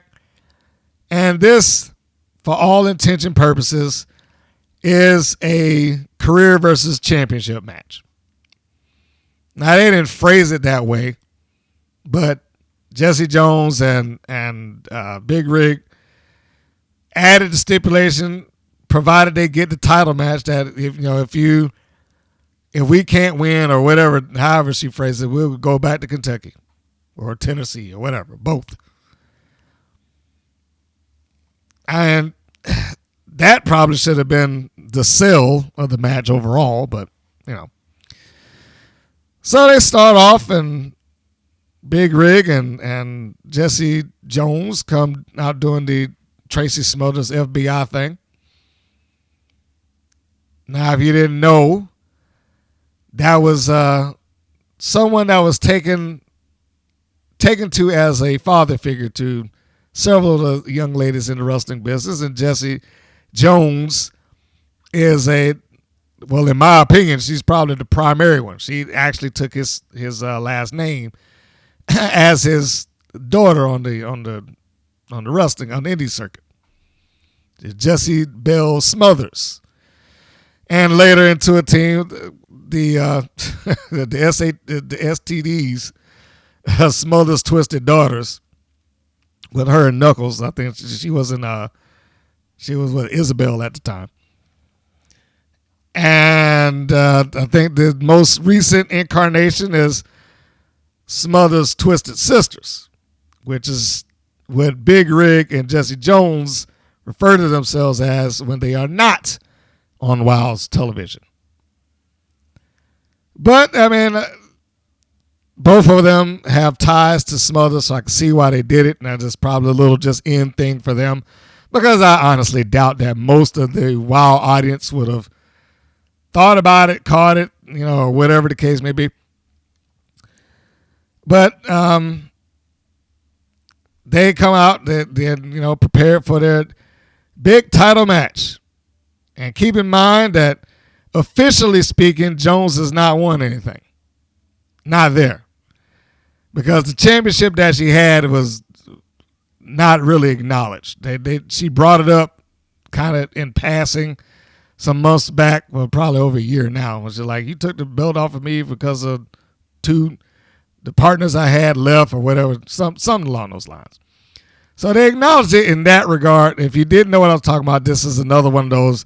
It's an unaired match where Jessie Jones won the tag titles as part of a 3-person team with the Dixie Darlings, which I don't like that name either, but we'll move on.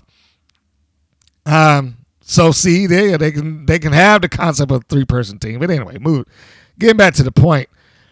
The championship that she got there was not acknowledged going forward. They just vacated the titles and had a tournament. And it's basically belonged to Miami Sweet Heat ever since that point. And I have no doubt that it's going to probably continue to belong to them, but we'll get to that. So they come out with Jones and Big Rig with their Smothers ties and giving him a little nod. Like I said, the Smothers Twisted Sisters on the indies. Here, I don't know if they have an official name, but they got an official look. And then we got Miami Sweet Heat. They come out, and as stated before, they look good. They have a star look. I don't think anybody can fault or deny that. There's one thing that WoW has done for them, I guess, is give them the appeal of looking like celebrity, I guess. But that I would say that applies to the entirety of the 4. But maybe they just get a little bit more time behind them. I don't know. So they come out and they got the belts and they're flashing the 4 sign and Holly Swags in tow. And was this? Oh yeah, I was gonna say that the rock and sock thing. Rock and sock. I just thought about that. Anyway, the rock and sock thing that she has. I don't mind that that's the gimmick that they use, but shouldn't they try to at least hide it? I mean, a little. Swag came out there practically swinging this thing. Now, in fairness to them, Jones came out with a big stick. Only difference is Jones hasn't had the chance or opportunity to use that stick. Swag has used that sock or sock and a rock. God damn. Slap. I'm just going to change the name. Slapjack, because I don't want to say sock and a rock. She's had the chance to use that slapjack on a couple of occasions now. So it's not like it's a secret that this thing is going to be used. How is it that no one did or said anything about that? I mean, in the universe of WoW, no one called it out. Like, hey, let's do something about that. The referee didn't say, you need to give me that, or put this, David, hold this or something. Just nothing. It's like, all right, we'll just take you at your word that you're not going to use this thing. So after Star and Swag and the twins all get into the ring and they get their pose down. Well, I shouldn't say pose down, but you know what I mean. They weren't posing against each other. They did their pose. So, yeah, it's all about phrasing things. I try to phrase it right when I can. So they get in there. They do that. Swag and Star get out of the ring, but they are still at ringside. Swag, of course, now looks more of the part. She's got the fur hat. She's got the fur coat. This is a lot that is borrowed from her indie look as Holly Hood, which is everything that I said. Is like, she looked like she was more expensive on the indies rather than on WoW when she first started getting wooed, I guess, by the Fab Four, even though they never did that. So she's got the pink fur hat, pink fur coat, looks the part. Now I guess she's officially part of the Fab Four, having replaced Vicky Lynn, apparently. So we start this thing off basically with Smoz. I am not aware that this is supposed to have been a no DQ match, but that's what it apparently came off to be because the referee was like, hey, come on, guys, get in the ring. Stop it. And they just didn't seem to listen. And they just beating them up back and forth. They being Jones and Big Rig are pretty much handling and beating up the heel team of the twins here. One getting head thrown first into the ring post. The other one's on the other side. Now, I wish the camera hadn't gotten a close-up on the punch that was kind of whiffed by Jones over there. I didn't want that to happen, but Swag does a good job just being an ancillary person at ringside. She is all over the place. She's running away from her mom, doesn't want to get in front of Jessie Jones. Lana Starr is doing good here also because she's playing the coward manager. This is everything that I said about Smart a couple of weeks ago when she just leaped into the way of the oncoming Santana Garrett like she was a brick wall. Like, no. Do what Lana Starr is doing. You want to help your client or, your wrestler. You want to help them, but you also don't want to get hurt because you're not supposed to be some sort of physical marvel that can handle them. You're supposed to be the cowardly manager. The manager, I let them do my physical work for me because I can't. Or, you might be the manager like, hey, I'm not in that line of work anymore. So anyhow, all of that to say is that I usually do not like ringside to be overcluttered and the obvious interference that's going to happen at some point when we got multiple people. Because the last time we saw the Fab Four out there, it was like 4 people at ringside just for the one person. Yeah, it was Holly Swag and the entire group out there. It's like, that's too much. But here, I thought it was fine. I thought it worked because those two helped make it work. I mean, there was one point where Lana was like stuck between a rock and a hard place because the fight had taken itself towards the crowd. And so you got Lana, she's behind Laurie and Jessie, and she's behind them, but in front of Big Rig and Lindsay, and she's just looking for any way to get out of that. And, it helped. I don't want to say her persona overall, but it certainly helps how you perceive her persona. Whew, that's hard to say. So the baby faces are beating up on the heels for a significant amount of time here. It looks like Swag tried to help, but in attempting to help running over there towards them, she gets caught by Jones and Big Rig, and then we get the spanking spot when she spanks her bad child and, puts on the hat, or at least Jones gives her the hat, and, she gets to wear it for pop of the crowd. I don't mind the ruckus at the beginning of this, but it'd have been nice if they had done this, in a no DQ or something along those lines. Because I don't know what you could even say for the ref other than he just applied a lot of leniency. But before the match got into the ring, I have to highlight Lana Starr again, and that I don't know who came up with the spot, but this is what I meant when I said, yes, you want to help your wrestler, but you don't want to get hurt doing it. So there's a point where Laurie's on the post and Jones is about to charge in and either body splash clothesline on the post. But Lana's over there. Lana grabs Laura and pulls her out of the way. Now, once she does that, she scurries off again because she don't want to be in the middle of that. but it's what she's supposed to do.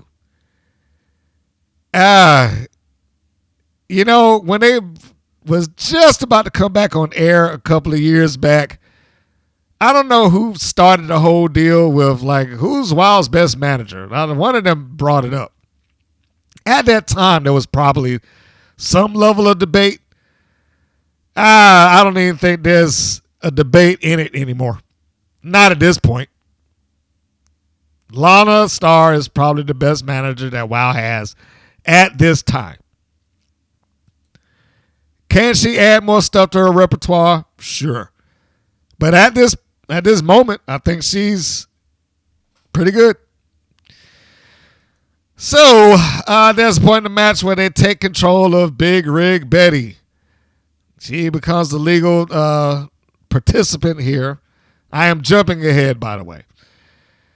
Jumping to the point where they start doing some, double teaming on Rig in the corner. Swag is mugging for the camera, giving a thumbs up, pleased that her newfound friends are beating up her mom. That just sounds awful, right? Anyhow, some double shoulder blocks by the twins. A shoot off into the ropes, a tandem move, like a rolling senton and a fish drop at the same time. I think it's something similar to it. The Hardys maybe did that, I think, at one point. So they are carrying on and beating up on Big Rig. Holly is still doing her thing. She's being obnoxious and annoying. She's waving at her mom while Laura's choking her out. And she's giving some punches to the back of her mom's head, or smacks to the back of her head and smacks to the side of her. And, of course, that gets called out, as it should. She is in her role, and you have to give her that. And she's probably a far better heel than she is babyface to begin with. If we're just, talking about Swag, who seems to be making a lot of appearances in multiple promotions these days. She is going places. NWA, I think she might be a shoe-in for that, if nothing else. But anyhow, getting back to the point at hand. The twins still maintain control over Big Rig. The tandem move that they did here was fine. That's when Lindsay suspends Rig across the ropes and Laura comes off the top with an axe handle. I just liked it and preferred it the way they did it originally, because it looked so much more devastating when she came down with the knees. Now it might be too dangerous. Maybe she just didn't have it at that particular point, but it looked great when she did it before. I mean, my gosh, when they did it before, that thing looked like it should have been a finish. But if they can't do it, they can't do it, and we won't harp on that. So Rig is trying to fight, and she's doing what she can to get out of there, and the twins cut her off, Lindsay in this particular case. They have been doing a fairly good job with the tag team deal and keeping her neutralized to where people could want to see Rig escape this and get that tag, the elusive tag, and win the match. So I appreciated what they were doing here as far as the heat. What I didn't like was, and I'm just going to say now, I like the team, but they probably need to retire this move or adjust it some. The slingshot spear spot just did not do all that much. If anything, it looked like it would have knocked Lindsay out.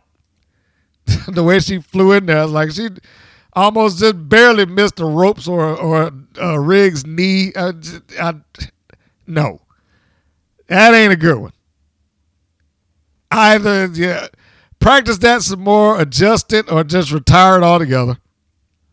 So anyhow, there's a point that Lindsay, for whatever reasons, decides to go right over to Jessie Jones and get in her face. I don't know what that was about. Jones pretty much gives her a forearm shot, and then she just staggers over and covers Big Rig. I really genuinely don't know what that was for. Maybe just a random thought she decided to do. Like, I'm going to go over there and talk to her. I don't know. So,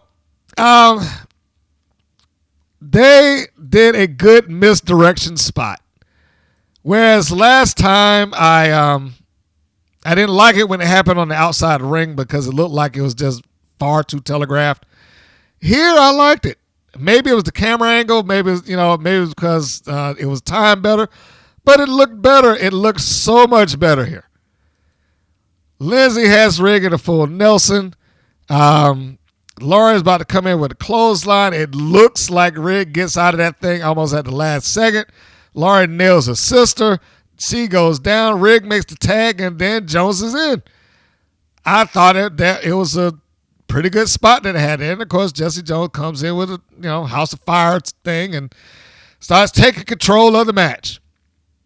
She pretty much puts Laura down with the stroke. That is referred to because that was the move popularized by Jeff Jarrett. And that's what he called it. So for you pervs out there that don't know where that came from, there you go. It doesn't have anything to do with anything else. But this is towards the end sequence. Lindsay comes in to save her sister. She backdrops Jones, who's the legal woman. Big Rig comes in, pops her with a stunner. Again, I don't know what's supposed to be legal or not here. Laurie gets back up to her feet, and then she's being held by let me rephrase that. I think I went backwards. Big Rig is being held by Laurie. Damn it, get my words right. Words. And we see the spot that we pretty much was waiting to see because you knew that this was going to happen.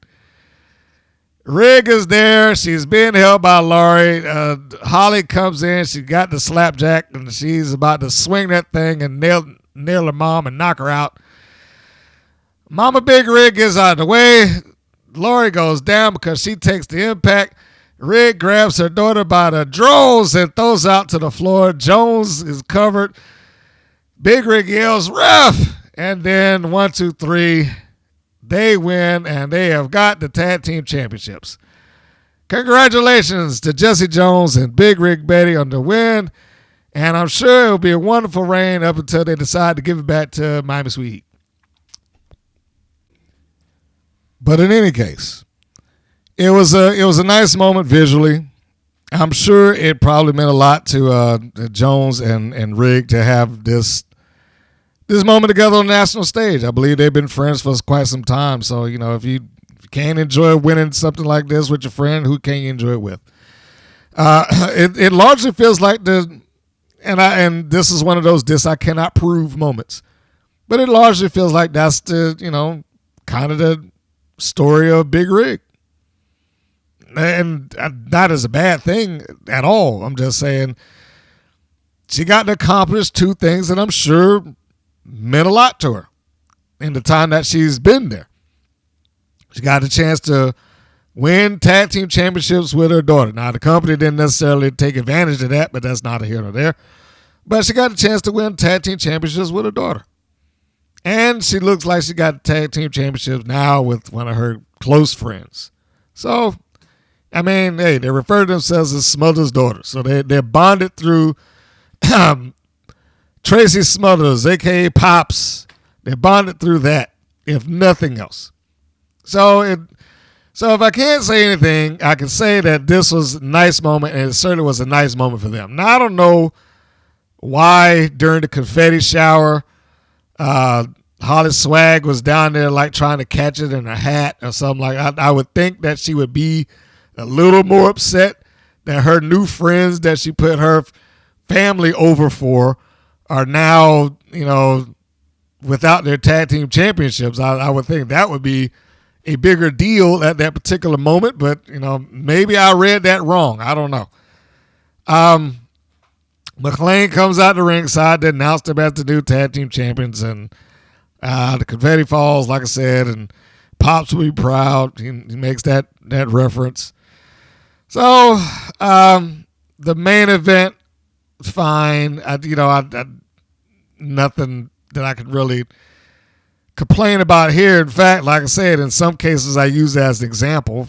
Talking about Lana Starr, I only hope that she is continuing to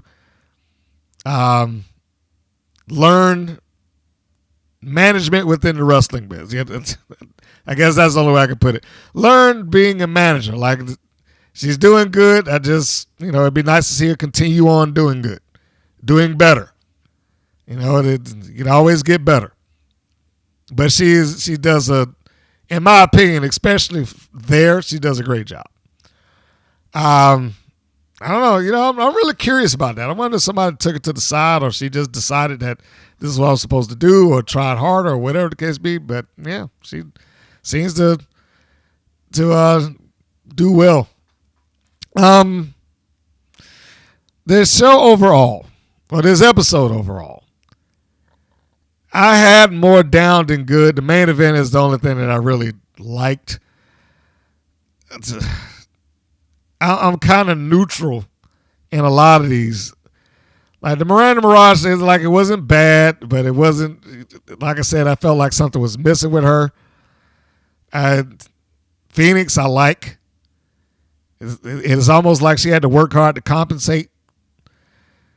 The Defenders and Diamante, I just thought that was a pointless match overall, including pointless spots. Veronica VaRoom, like I said, on the other end of the spectrum than Mirage. The story was her. Tiki was just a body in the ring at that particular point. The story was Veronica, and she was as over the top could be. I mean, now granted, should a roller derby / wrestler be over the top? Yes. But she probably needs to, if she's going to give promos like that, be aware of what she's saying when she says it. And how does this relate to what I just did and what I'm doing? And, of course, like I said, the main event. That, aside from the open, where I was, the leeway of the rules, aside from that, and that's not that big of an issue. I mean, that happens from time to time. I can admit that. Sometimes we got the wrestling match where that goes. The only thing that I wish that we had as related to that opening brawl is we felt a little bit more angst between the teams. I mean, yeah, they got Holly Swag, but like I said, it wasn't really illustrated how she was swayed away. She just got some stuff given to her, and then all of a sudden she's like, oh, they're nice. So, it didn't have the benefit of the overall build of sympathy of wanting to see them get revenge, in my opinion. I think they did the best that they absolutely could in the environment that this story was going and the path that the story was taking. I think they did the absolute best, and by they, I mean Jones and Rick. I think they did the absolute best that they could in this thing. And same thing goes for Swag. I think she did the absolute best that she could in this thing. Like trying to interject some level of logic to it when there's like with custody matches, she spoke up. I don't know if that was scripted or not, but it needed to be said. Whether, hey, I don't think I should be passed around like that, And then to kind of move on. So, yeah, I mean, most of the people have fired on all cylinders in the main event. The last notes I had were, why they qualify matches for the Wild title after weeks of number one contenders matches, which I'm sure that's not going to be a thing. I also put a note backing up the main event where I put Holly Swag got to take a shot at the mom during the match or something like that. I wrote that the crowd has little to no reaction to what should be like super heat moments.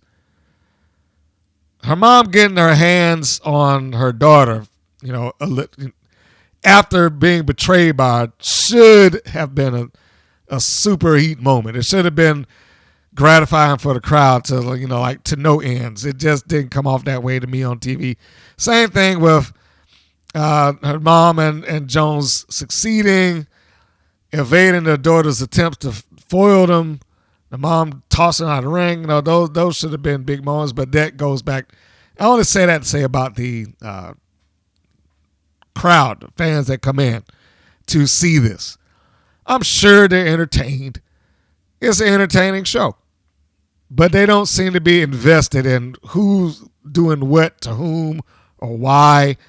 Promos, like I said, with Miranda Mirage at the beginning, didn't relate whether they should boo her or not. It's not really clear. VaRoom, even though she talks loud and over the top, not really comes across as heelish, except for she raked eyes and pulled the tights. But she's overblown like everybody else. It's nothing that separates her in that light. So, overall, for me, that was a one-match show. And that one match was the main event. Phoenix did what she could, and I like her. I have no idea why that trios match existed. And the VaRoom I already told you about. So, that said, let us preview what is supposed to be up for the next episode of WoW as we address the press release that they shoot out. This upcoming show or episode will be episode 313 for them.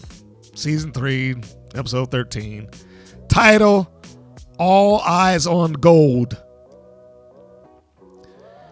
New tag team champions Big Rig Betty and Jessie Jones celebrate their title reign to kick off an episode full of qualifying matches for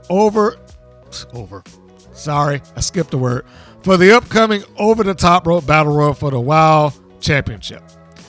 Fury faces Santana Garrett while Siren the Voodoo Doll, accompanied by Miranda Mirage, hopes that her incantation will give her the edge over Tormenta.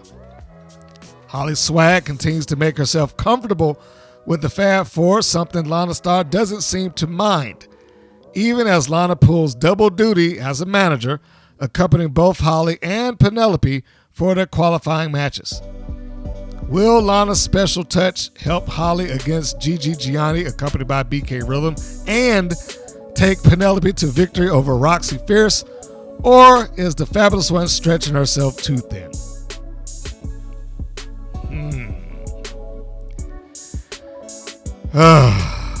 Okay. Just a few things before I close it. One, I would imagine that, like I said earlier, Santana Garrett, why is she even getting the qualifying match at all? She lost like 5 times in a row. And 2 of which were number 1 contenders matches. This goes back to me saying, consequences don't really matter there. Why is Miranda Mirage with Siren the Voodoo Doll? What is with everybody needing to be paired off and partnered up and in a faction? Can't some people just be on their own?